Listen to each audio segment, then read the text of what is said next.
Hello, சொல்லுங்க sir. 17/11/1977. சரிங்க.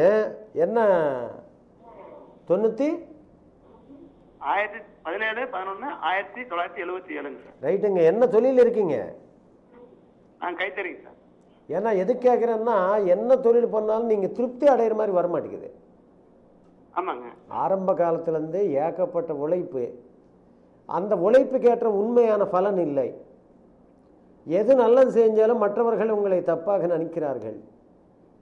என்ன பணம் எவ்வளவு வந்தாலும் செலவாயிடுது.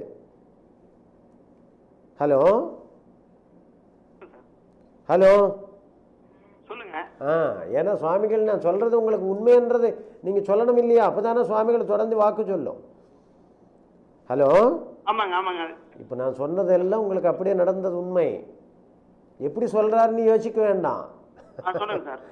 சுவாமிகளை சொல்றது உண்மையா பொய்யா அதுதான் நான் சொல்லுகின்றது. அதுதான் இப்போ எந்த முயற்சி பண்ணாலும் கொஞ்சம் கஷ்டமான சூழ்நிலை இருக்குங்க சார். ரொம்ப கஷ்டம், கொஞ்சம் இல்லை. ஆமாங்க. நீங்க நல்லா தூங்க நல்லா சாப்பிட்டு மாசக்கணக்கில் ஆகுது. ஆமாங்க, அந்த மாதிரி சூழ்நிலை தான் இருக்குங்க. ஏன்னா கடன் இருக்குது, டென்ஷன். இப்போ நீங்க எங்கிட்ட பேசும்போது கூட மனசு வந்து வேற சிந்தனை பண்ணுது. ஆமா, அப்படிதான் அந்த சூழ்நிலை தான் இருக்குங்க. ஏன்னா நீங்க அந்த அளவுக்கு ஒரு ஒரு குழப்பமான நிலையில் இருக்கீங்கன்றேன். ஆமாங்க சார். அதனால மனசு இன்னொன்று உங்க மனசு வந்து பயங்கரமான வேதனைப்படுத்தும். வேற சார், அது கொஞ்சம் நஷ்டம் வேற ஆயிடுச்சு. அதனால தான் நீங்க பயப்பட வேண்டாம். அதுக்காக இப்போ நான் சுவாமி இவ்வளவு தூரம் அழுத்தமா சொல்றது காரணமே. சொல்லுங்க சார். அதனால தான் நீங்க பயப்பட வேண்டாம். 2011 அதாவது இங்கிலீஷ் மாதம் 5/1/2011 இங்கிலீஷ் மாதம் 5 அது 11வது அதாவது 1வது மாதம் அடுத்த மாதம்தான். 5/1/2011 உங்க கடன்கள் எல்லாம் அடிபட்டு அதாவது அடைப்பட்டு நல்ல முன்னேற்றம் அடைந்து மன நிறைவான ஒரு சந்தோஷமான அமைதியான வாழ்க்கையை நீங்க வாழுவீங்க. அதுதான் வாக்கு. நடக்கிறது இல்ல, இப்ப இல்ல, 7-8 வருஷமா நடக்கிறது இல்ல.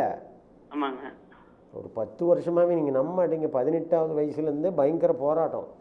கண்டிப்பா கண்டிப்பா. சம்பந்தம் இல்லாத பிரச்சனை, தேவையில்லாத குழப்பம், தூக்கம் வராது, மனசு வந்து பித்து பிடிச்ச மாதிரி ஏதோ ஒரு தொந்தரவு பண்ணிக்கிட்டே இருக்குது. ஏகப்பட்ட சண்டைகள், சம்பந்தம் இல்லாத பிரச்சனை, சம்பந்தம் இல்லாத பழி, ஏகப்பட்டது வந்துகிட்டே இருக்குது. இது தடுக்கிறதுக்கு தான் இப்ப சாமி சொல்றது வழி. இது ஒரு அணைக்கட்ட மாதிரி அப்படியே ஆஃப் ஆயிரும் எல்லாம். இனி 5/1/2011